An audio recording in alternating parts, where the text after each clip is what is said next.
This is When Kings Unite, the podcast where we journey with our mantra, masculinity as medicine.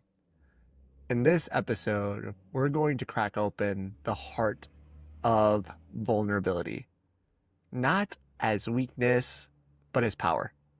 So join myself, Smit, Freddy, Wes, and Chris as we model, discover, and have conversations around what it really means to be fully seen and rooted in our truth. This isn't about oversharing or dramatics. It's just about choosing how we want to show up.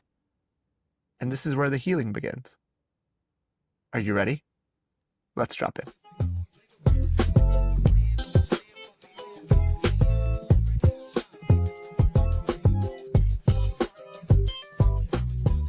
All right, men. It is nice to be on another episode with you all. Before we So get good. going, what was that, dude? I just say, so good to see you, brother. Dude, love you, man. It's nice to see you too. I just thought you wanted to fight. Uh, We can do that. I'm down for it. that's Let's go. perfect. Wait a Well, minute. You yeah, man. you train you teach people martial arts. I don't know if I want to throw it out with you. That's what people usually say. I'm gonna. That's why I keep training. Well, with that being said, today we're gonna take a look at this idea of vulnerability. And one thing that I've been really excited by is a practice now, even in my human development business, is this idea of somatic work. Soma meaning of the body.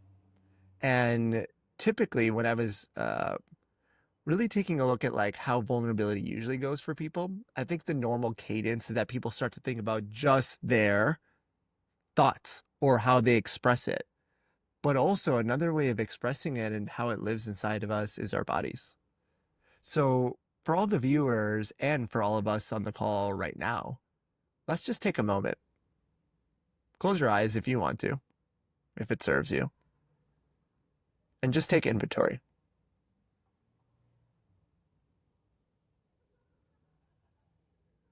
Notice what feels alive for you. Notice if there's a part of you that's heavy.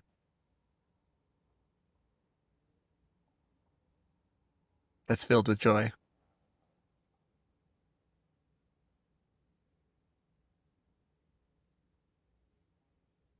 Both can coexist.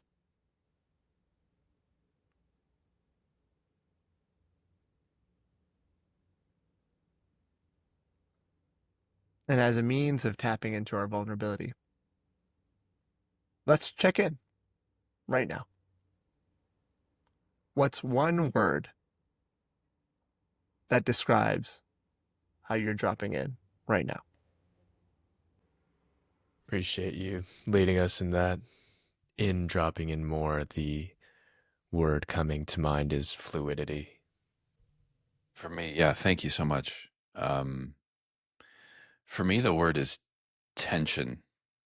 Like not a held tension, but it's holding those two polarities at the same time of the joy and then the anxiety, or all these things that are present within me right now. I feel that tension really acutely.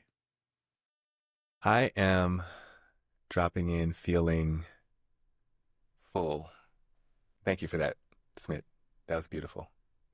Yeah, thanks, man. How I'm dropping in today is full, feeling really full as I come in. And thank you, viewer, for also practicing alongside of us. I really have it that our bodies are the center of where we think, feel, emote from. And the more that we can actually get out of our own heads and into our bodies and integrate the two, the more that we're able to tap into vulnerability. And so as we're entering today and as we're feeling our bodies and our thoughts and our emotions, let's figure out what vulnerability is together. So, men, when I say the word vulnerability, what comes up for you? To me, it's being exactly as I am.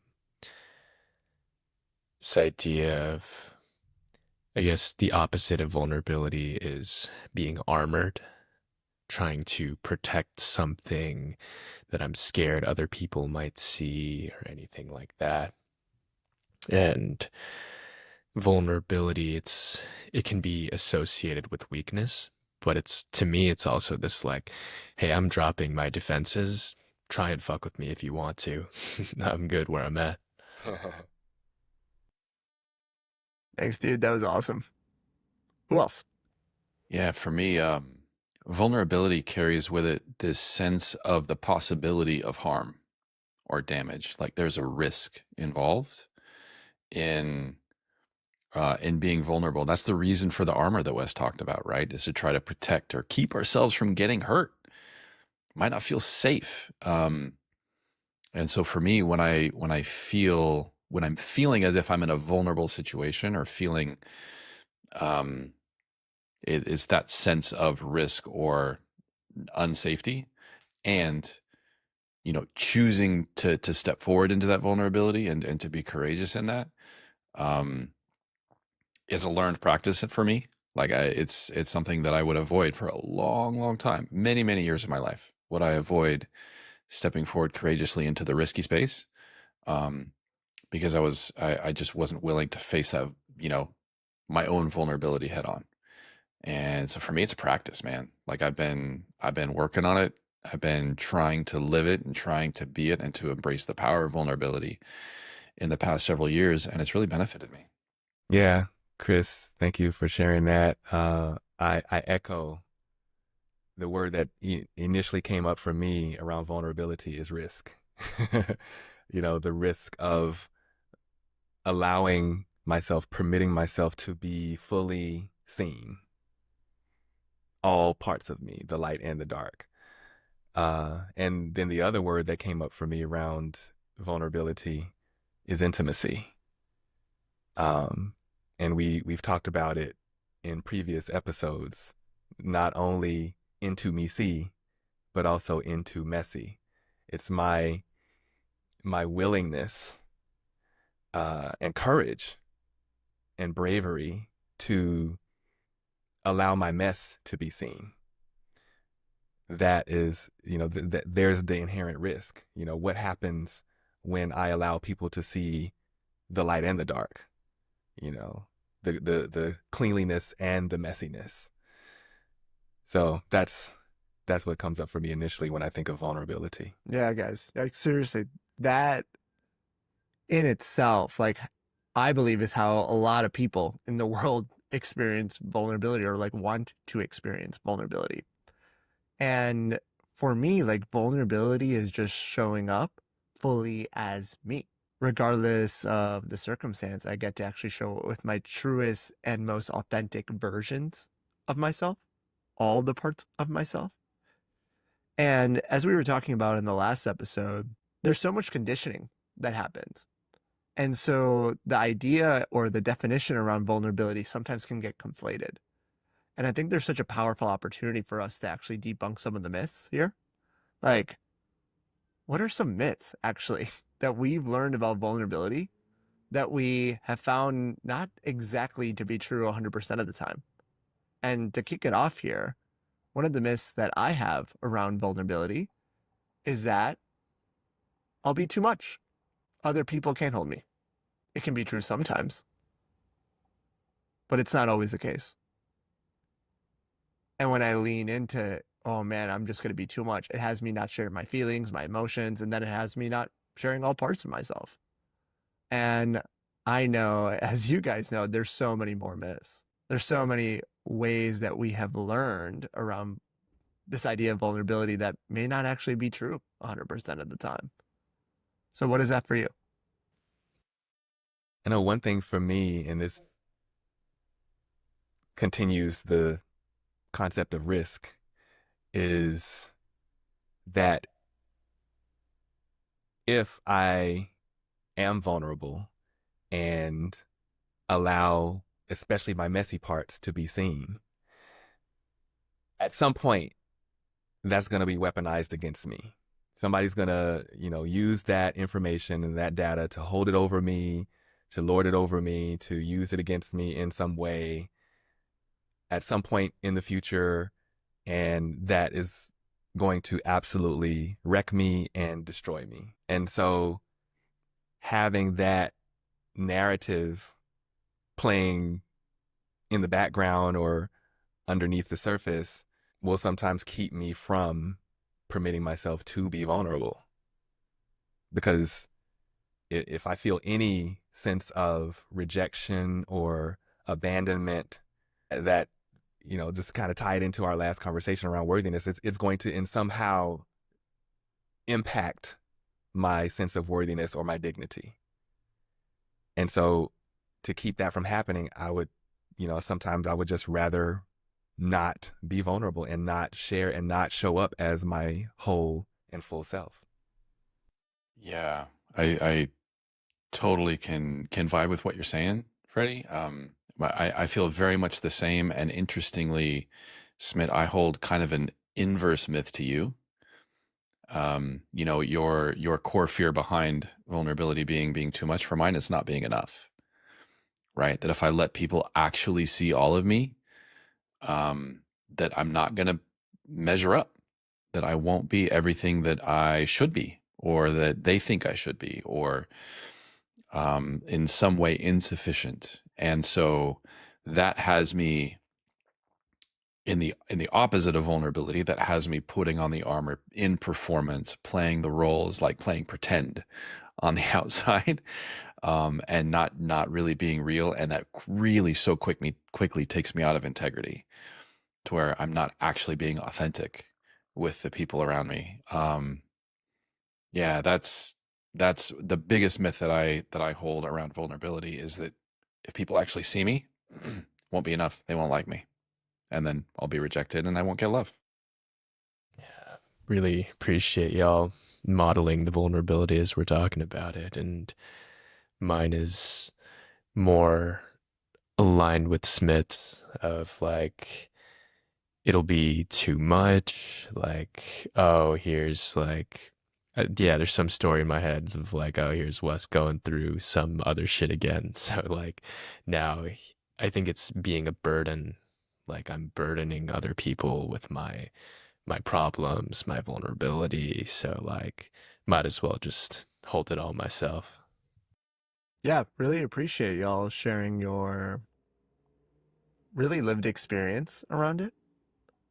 And we all get to choose like how we want to use vulnerability.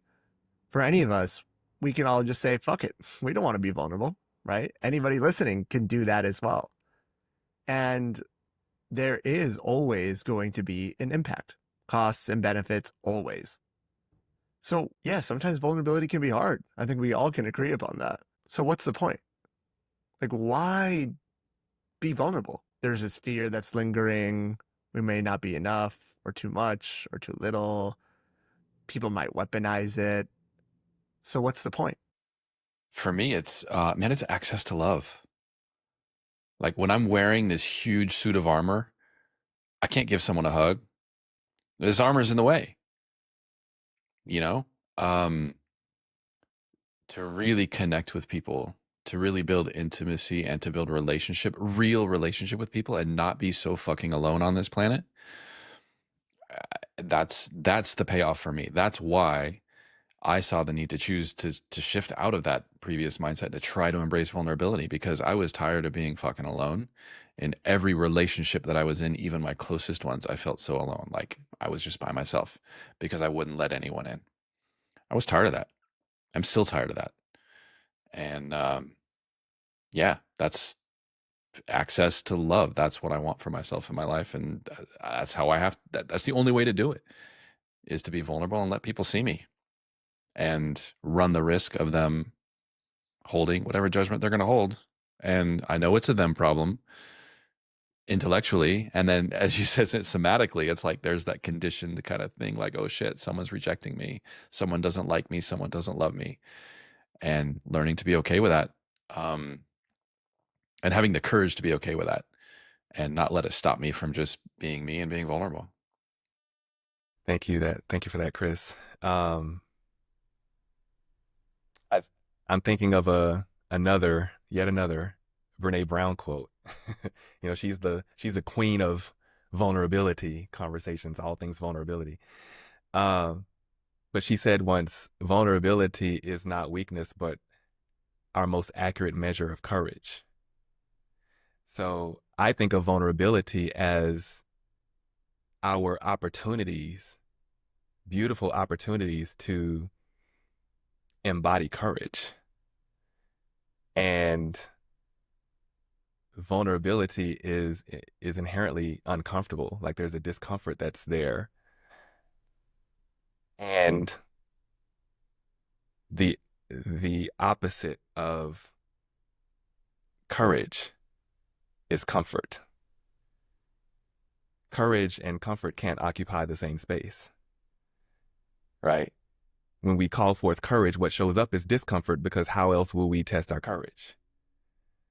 So that's one area where I believe vulnerability is absolutely imperative because how else will we test our courage if we don't have the courage and the bravery to show up and be our authentic selves and put ourselves on the line and put ourselves at risk for however people are going to respond or react to us. That's part of that's where the intimacy is. Intimacy is the essence of the human experience and human spirituality. So I totally align with what Chris has shared. It's our opportunity to love. Like that's what love is. Like if I can love someone for what we call imperfections and flaws, then that's real love because it's not based on like I don't need you to be perfect to love you. I can love you and allow you to be free and to unfold and evolve how you're supposed to because that's love for real. It's beautiful.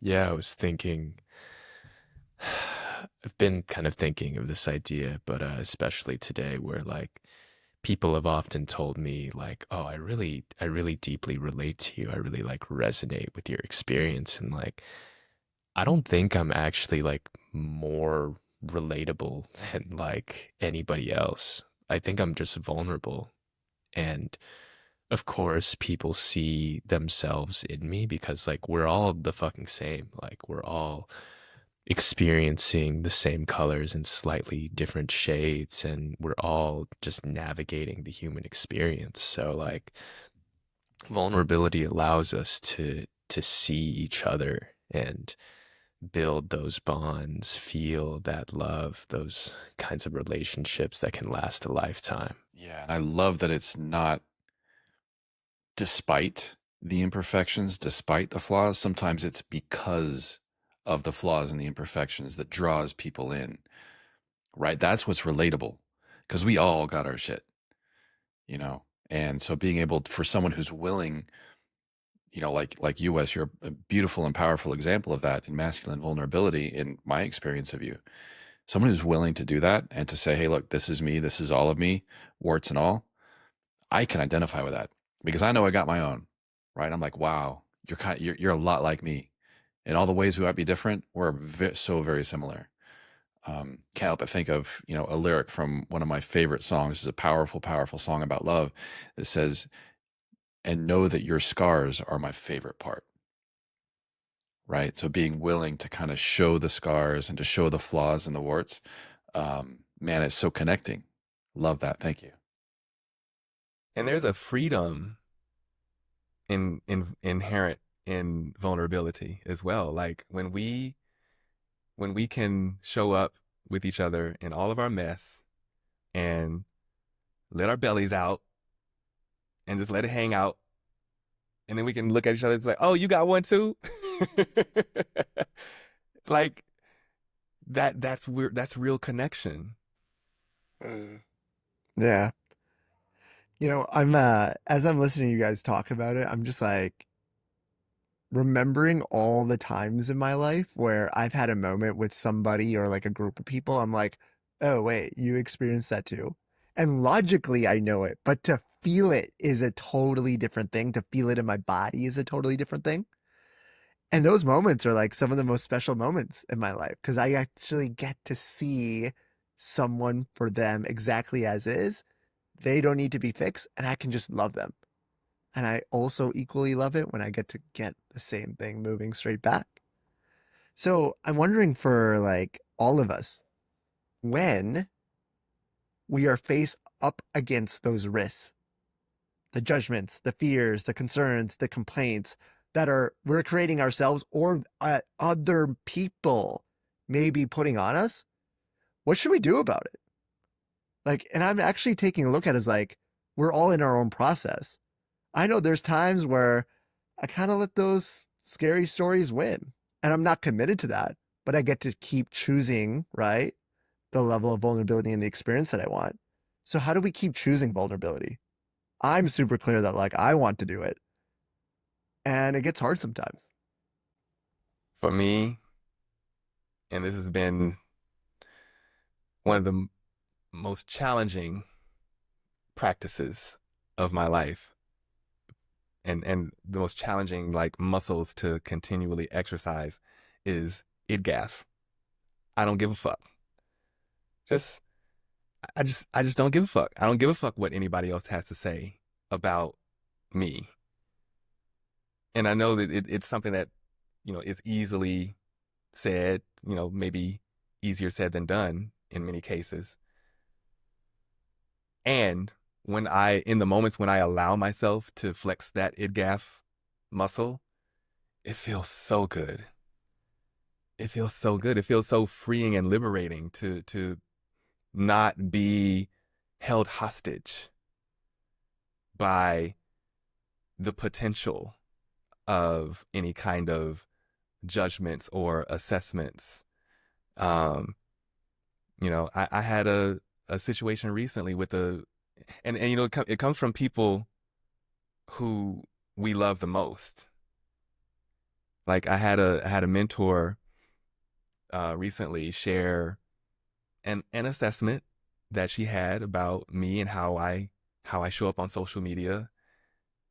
And the old me would have allowed that to really affect me. But I took what she said, I took it in, and I shared with her. I was like, I'll consider that. And I did. I considered it. And I slept on it. And I woke up the next morning with this visceral rejection of that assessment. It's like, that's her shit. That's not mine. So I politely returned to sender. Like that energy is yours, not mine.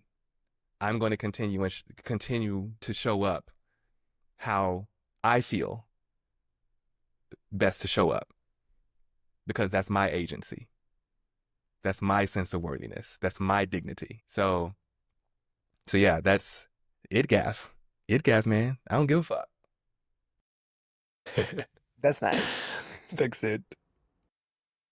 Love that. Yeah. And I mean, yeah, you brought it back to dignity and worthiness. And to me, that's what staying vulnerable is really about.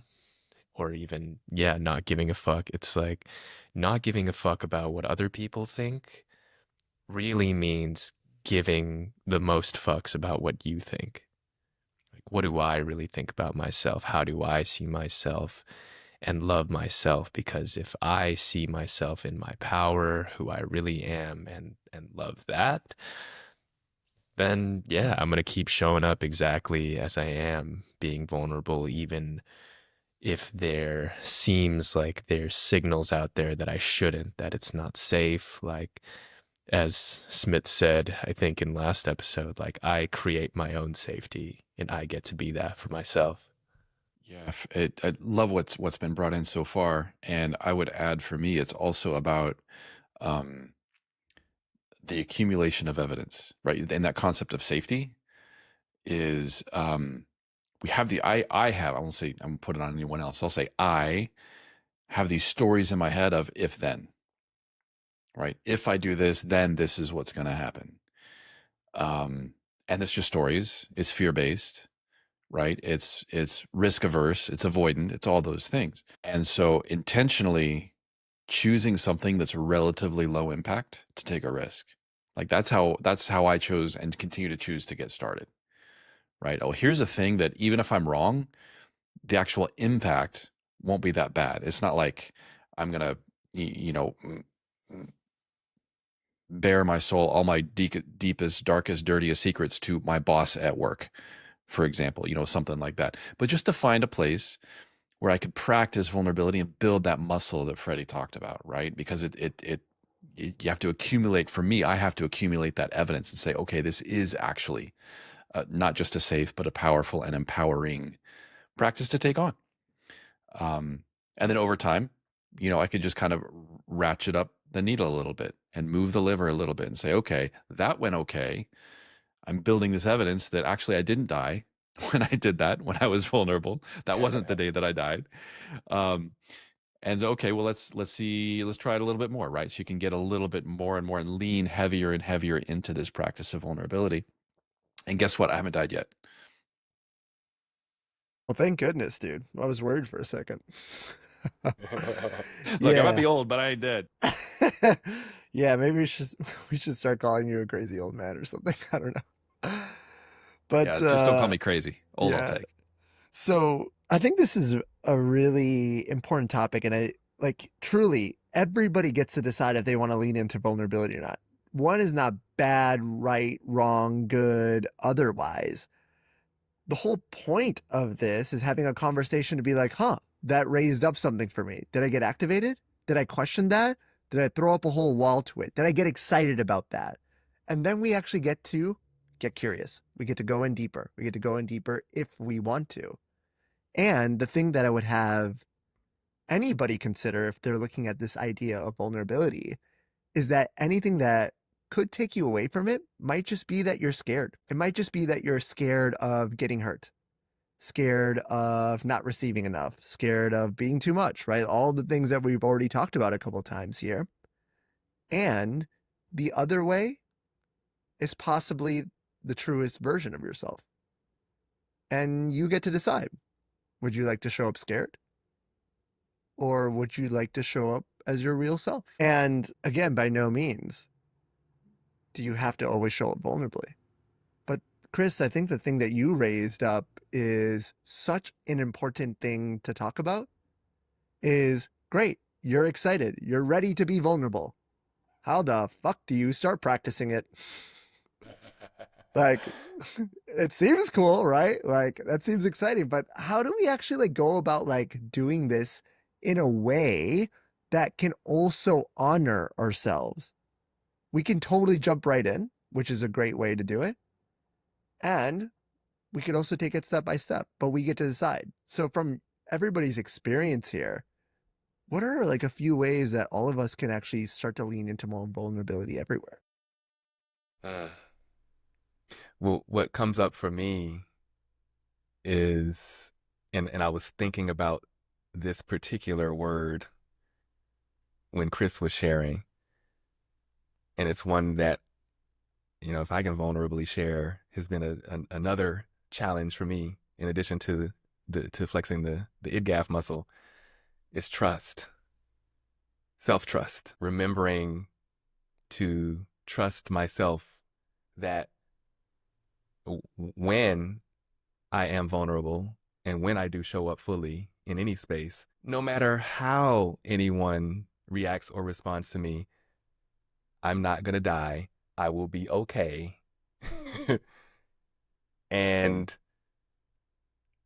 allowing however I show up in that moment to be enough. Even if it doesn't perfectly match up or align with whatever ideas or images that I had in my head about how I was going to show up in that moment. However I do show up, if I, spill over my words and whatever, lose my train of thought and have a brain fog or a brain fart or whatever, you know what? That's part of being human. I'm not going to die from that. No one has ever died from a brain fart. I will be okay. And I will learn from it, whatever I need to learn from it in that moment. If there is a lesson there, I will learn it and keep it moving. Keep it moving. So that's been an issue of trust for me, and just like allowing my intuition, trusting my intuition to guide me through situations rather than simply relying on my intellect and getting, stuck in my head and allowing my head to, navigate me through situations. Yeah, man. Well, I feel also really called to share about my thing through what you just said is the thing that really helps me sometimes is what do I appreciate about this situation or what I just saw or what I just witnessed? To actually like ask myself that and then like to feel it all the way through. One of my one of the things that has really captivated me this year is actually watching our brother Chris here share emotions. And one of the things that I just love about him is how he's so open and can be with his feelings and also is able to emote that through tears in his eyes. And the thing that I really appreciated about it is that he's showing up exactly as is. Like he's showing up with his full authentic self. He's able to be full in many different ways. And I appreciate the shit out of it. And a little bit of acknowledgement for you, Chris. Like, I really just love witnessing you in your feelings and your emotions. And a real time example of when I actually get to look how that makes me feel, I get so much more access to vulnerability. Feelings is the way that I get my key to open up the door. Thank you, brother. I can really let that in. And at the same time, I wouldn't say that it's a courageous choice for me. Sometimes I just leak out of my eyeballs, and it's just what happens. um, and so it's so interesting just hearing you say that. I had this insight, this realization that um, for me, sharing and showing my emotions and my emotional state has never been a problem for me. I've never had a shortage of access to being able to share that in what I think many men would call vulnerability. Where I have traditionally or throughout my life typically gotten stuck is in sharing what I want, asking for what I really want. It wasn't just showing sadness or pain or anger or whatever in an emotional way, sharing real time what was, but really claiming what it is that I want with the people around me. Was so freaking scary, and it still is for me. And that's a big part of my practice of vulnerability, is having the courage, which we've talked about a couple of times in this episode, just having the courage and the willingness, despite the fear, to just lean in and to say it. I'd love to share one of the moments that really solidified and kind of imprinted that on me was a couple of years ago. Monica and I were on a road trip. We were on a hiking road trip going all over the Southwest. We were in Zion, just an amazing hike up this beautiful vista, walking back down to where we had parked. And I will never forget this moment. She just kind of looked at me and she says, "I'm just curious, when are you actually going to be able to share yourself with me?" And this was a year after we'd gotten married. This wasn't like during the dating process. Talk about courage. This woman was willing to commit life to a man that she had this kind of feeling like, I know that there's something there, but I don't know what it is. And I'm curious when he's ever going to show it or let it be seen. And that hit me like a ton of bricks. Like, I was not devastated, but it was just like this big wake up call of like, oh shit, this thing that I've done my whole life that I know had a big part in the way things went in my previous relationship and a previous marriage. Like, it's still there. As much as I think I'm doing work and still evolving, it's like there's still a part of me that's blocked from her, that I'm not sharing with her, that I'm not willing to be vulnerable with her. And I realized that's what it was. Willingness to ask for what it is that I want. And so I've done a lot of work on that. We've done a lot of work together on that. Which is a really, really long roundabout way of getting to the point of your question, Smit, which is like, how do you do it? How do you build it? For me, it's been invaluable to have a partner, someone in my life that I know I can trust.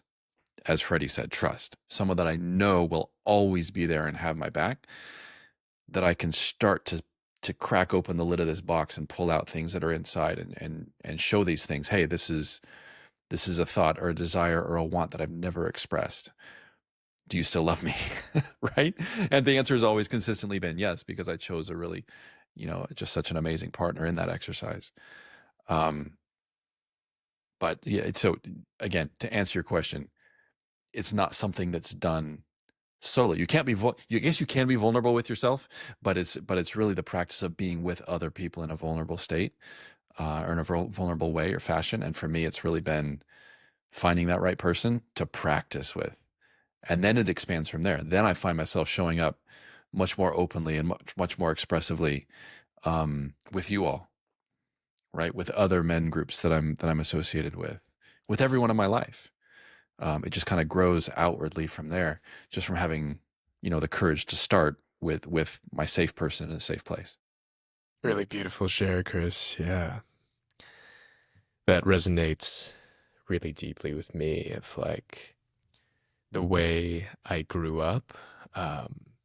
It's like I was always giving, but receiving, asking for what I wanted just didn't feel safe. And I had this moment earlier this year where I was like, wow, I have kind of infinite capacity for other people, but not quite for myself. It was like, if I really ask for what I need, am I then a burden?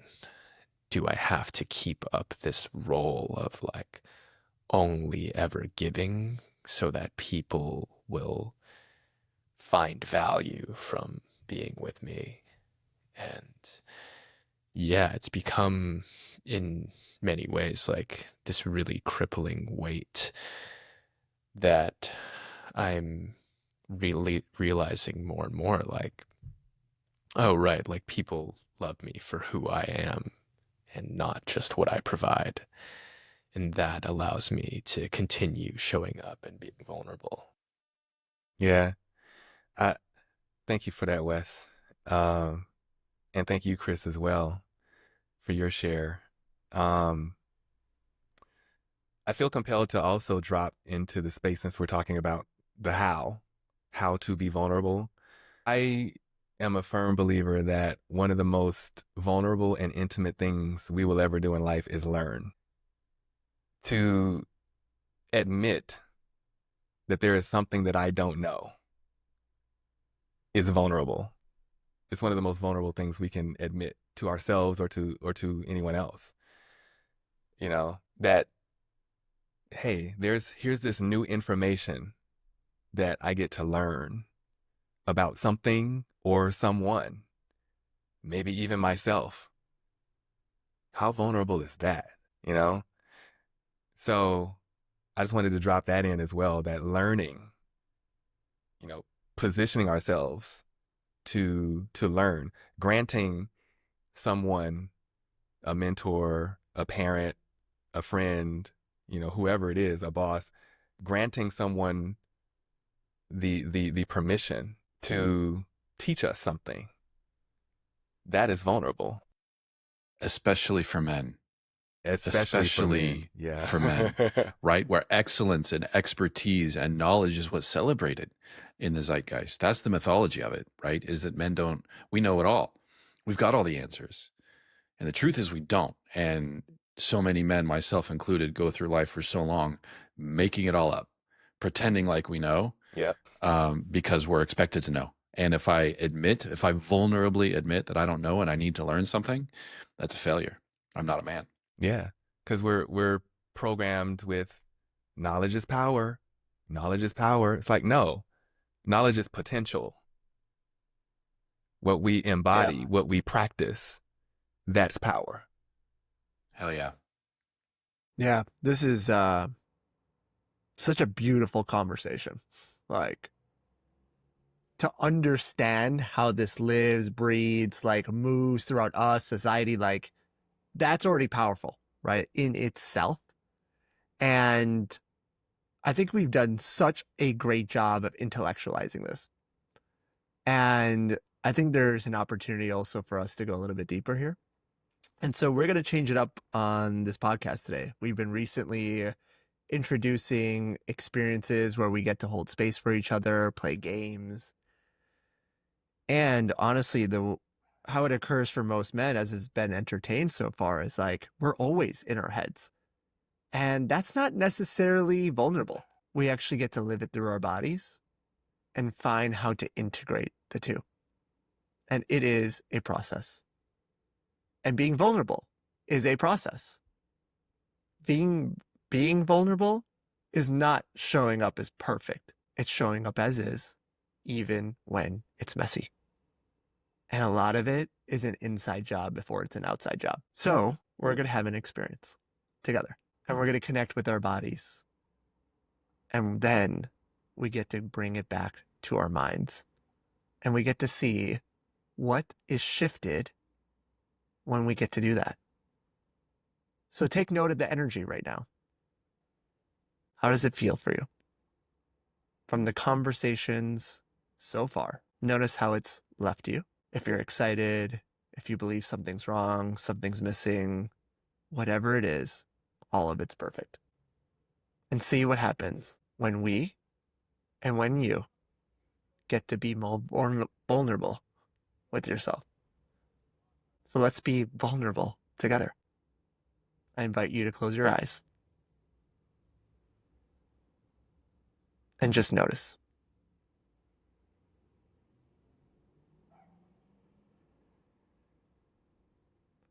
Release any expectations.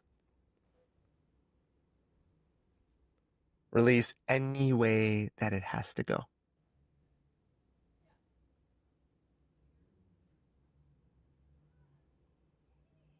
And also recognize that if anything is taking you out of your practice right now with being with yourself, it's all okay. You just get to recommit.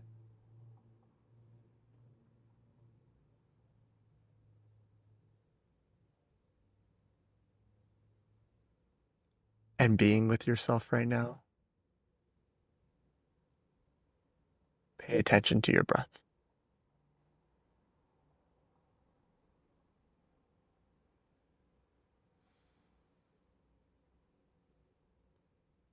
Notice how it moves in and out of you.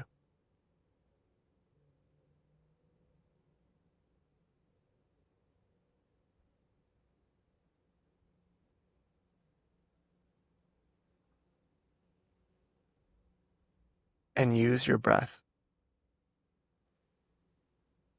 as a gift to take inventory of your body.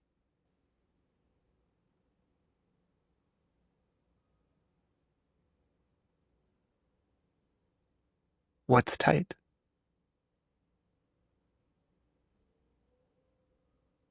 What's loose?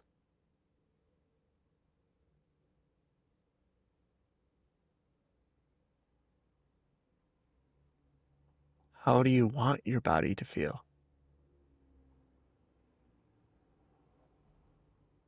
And you don't have to change anything. Just notice.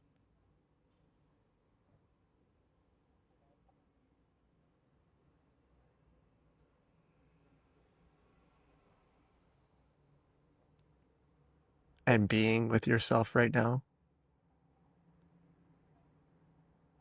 notice what you make it all mean.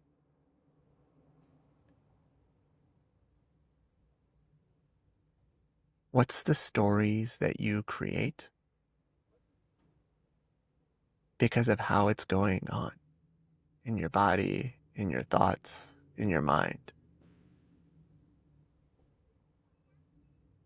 Is it that you're powerful and capable?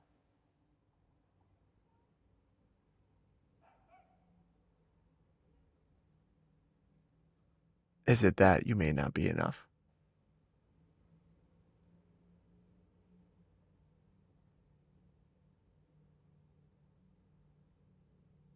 All of it can be true.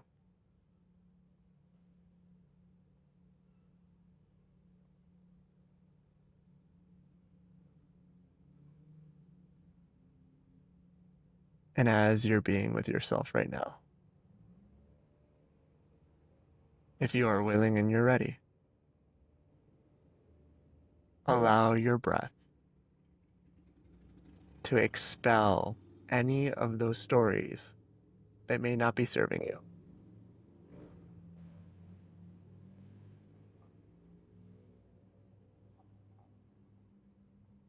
Take your breath in. Allow it to fill up your body. And as audibly as you want, take out the stories that aren't serving you.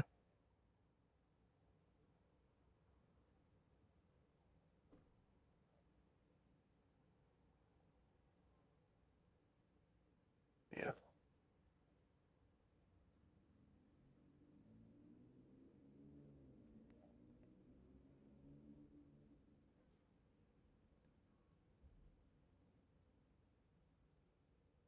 And as you're with yourself right now, let's connect to this question. If you really knew me, you'd know ... dot, dot, dot.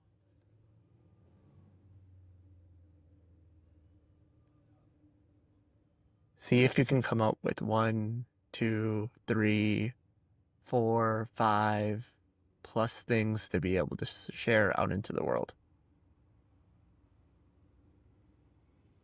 If you really knew me, you'd know blank.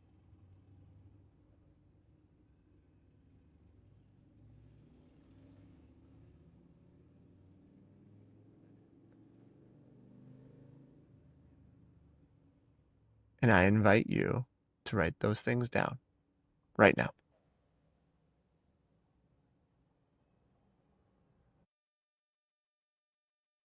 Told you, bro, my eyeballs are fucking leaking again. Thanks for being vulnerable, dude.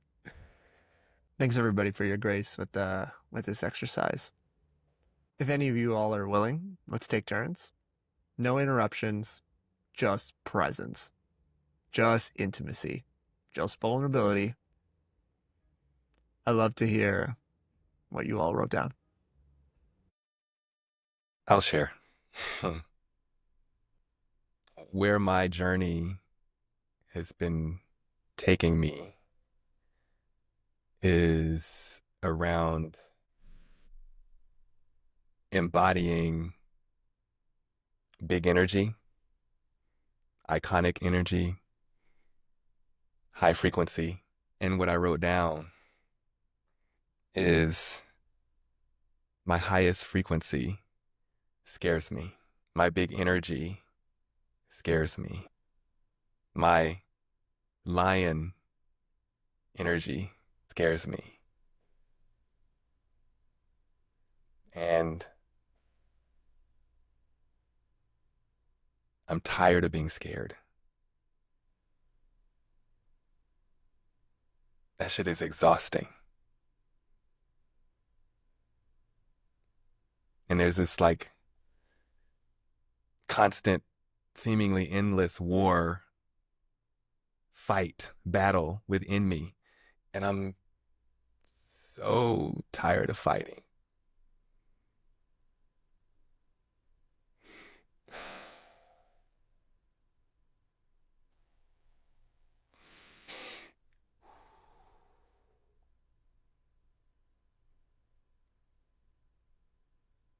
I don't want to fight anymore. I don't want to fight anymore. I want to be free.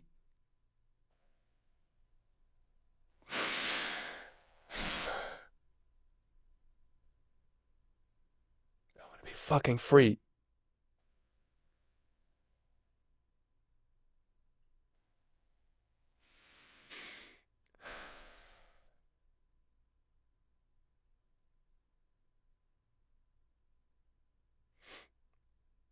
Thank you. Thank you so much, brother.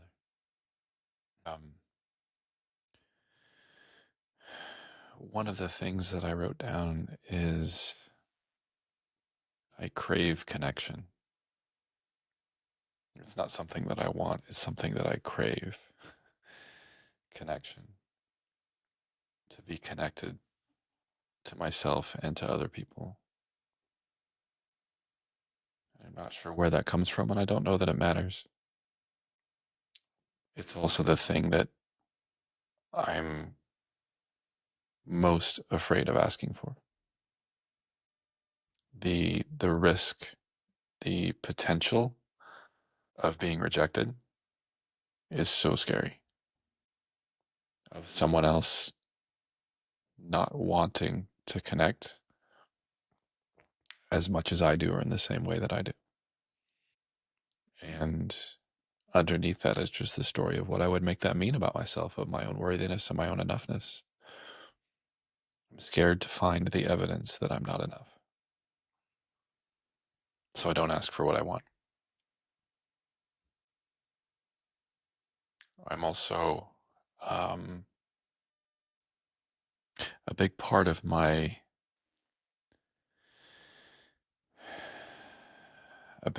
journey towards connecting with myself has been in my spiritual path. And I'm very clear that I'm unsure. I'm confused. It's not clear to me, my spiritual path right now. And I'm going to keep swinging. Like, I'm going to keep working to figure it out. And I feel that connection with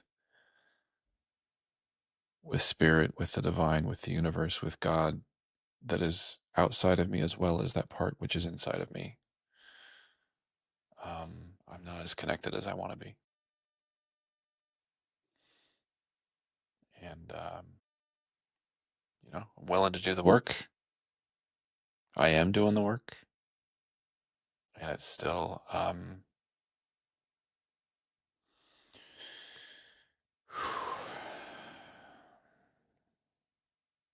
there's just a lot more for me there. Thank you, Chris. Truly.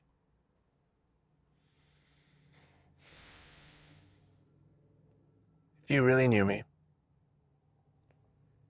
you'd know that I love others way more than I love myself.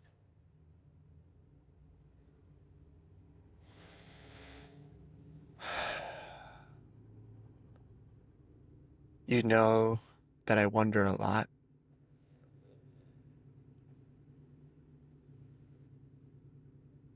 if the impact that I create will ever be enough for me, for other people. You know that I crave being close, but I'm so afraid of being heartbroken.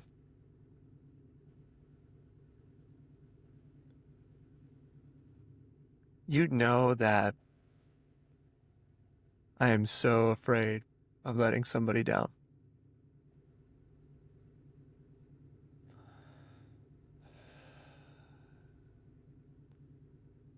You know that I carry shame for so many things I don't believe in anymore.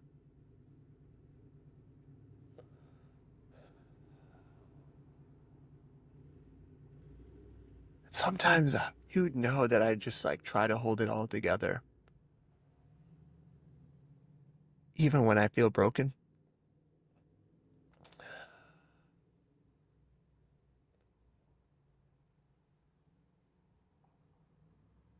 And you'd really know that the thing that I really crave most is community and intimacy.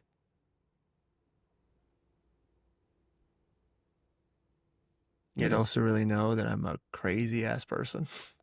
I love to have fun. And you'd also know that I have a belief system that if I have too much fun or have too much love, that something else will be out to get me. So I don't express it the way that I want to.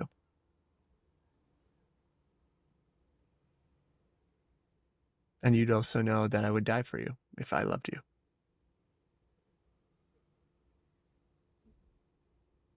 You'd also know that I would work out really hard for you that would eat really well for you, that I would go to insatiable amounts to make sure that I worked hard enough for you.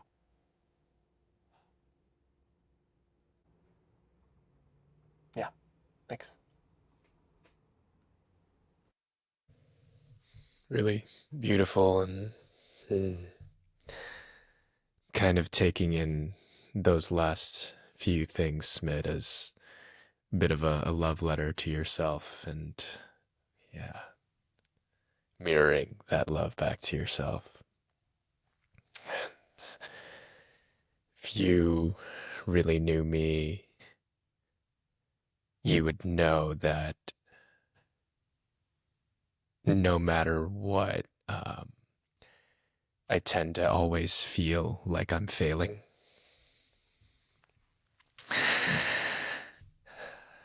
Could be firing on all cylinders, kind of chasing this high of holding everything in my life, all the people in my life with grace and love and mastery.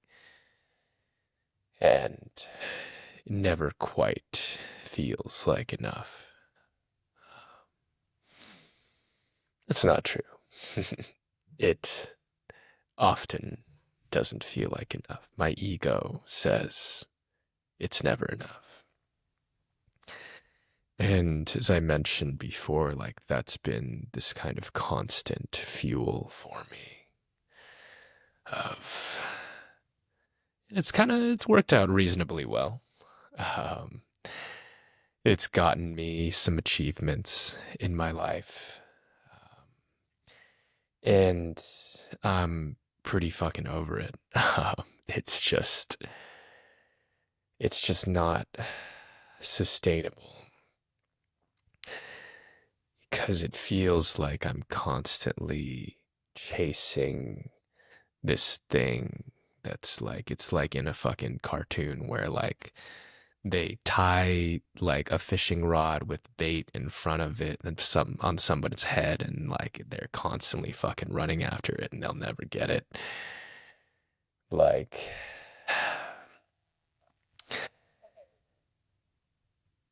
at what point do I just, is it enough? At what point am I enough? At what point can I just let the love, this kind of boundless, infinite love around me in? It's this constant practice of, there's this saying I I've heard of like wisdom is chasing you, but you're faster. For me, it's like love is chasing me, but I'm faster. It's always been there. I've always been worthy. I've always been lovable. And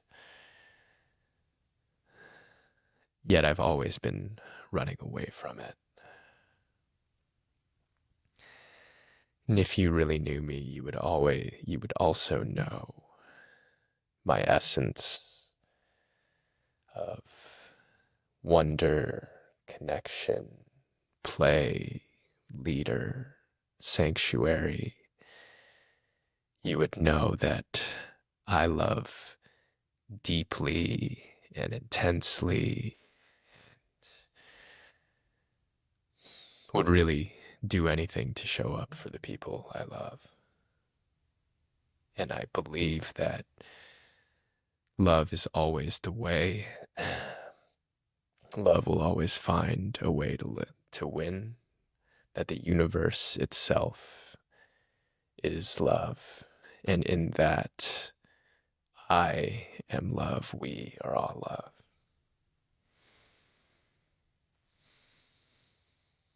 And that's what I get to carry with me. Thank you, Wes. And now, viewer, it's your turn. Pause if you need to and say it out loud. We're here for you.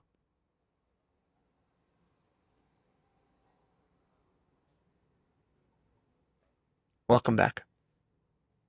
For our last few minutes, let's take a look at what we got from witnessing someone else and their vulnerability. I'll kick it off.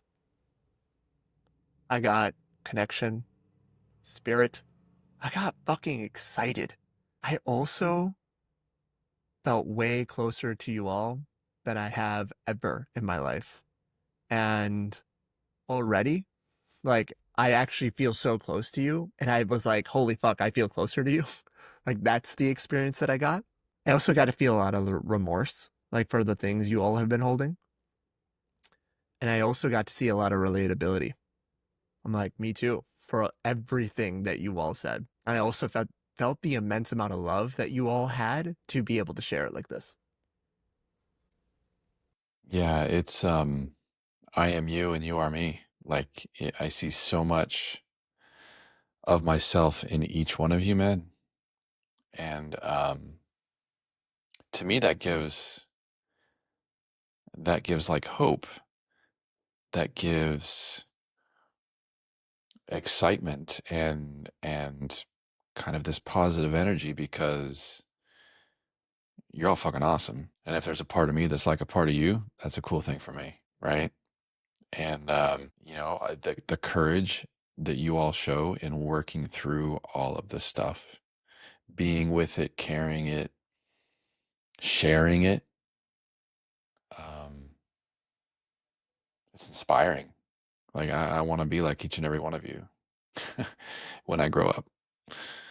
And yeah, I'm honored, deeply, deeply honored to walk this earth with you men. Thank you. We've talked a lot in our conversation today about courage. And we did that. We did that. Um, I'm in awe of all of you. I'm in awe of myself. I'm in love with all of you and myself. I'm honored to be able to get to do this work with all of you. I feel the love. I'm full right now. I felt full when this call first started. I believe that was my word. And as this conversation progressed, the room and the space within me expanded for more love, for more energy, for more intimacy to come in. So I'm still full and expanded. And I love all of you. Love all of you. Really appreciate you letting me see you, to see your souls. And yeah, we talked about these fears of, if I'm vulnerable, if I show who I am, is that too much? Is it not enough? Will I get hurt? And like, it's a beautiful reminder of like, it's an honor to see and hold each of you. And in turn, it's an honor for people, for you all to see and hold me. And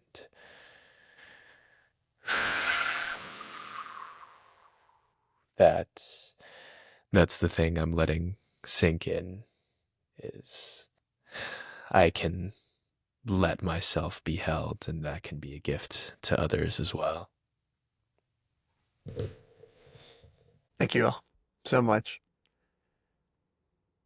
I really hope everybody else listening into this gets to see the power of vulnerability and they get to choose it. I don't know if I've ever said this on this podcast, but one of my really good friends, Austin Walker, said this at our last retreat that we hosted, is the only reason you wouldn't do something is for two reasons. One, you don't know what it is. Or number two, you're just scared. And then he said, if you're scared, just do it anyways, because you're going to be scared. And I think it's so appropriate for this conversation, is because if you're going to be scared anyways, might as well choose yourself.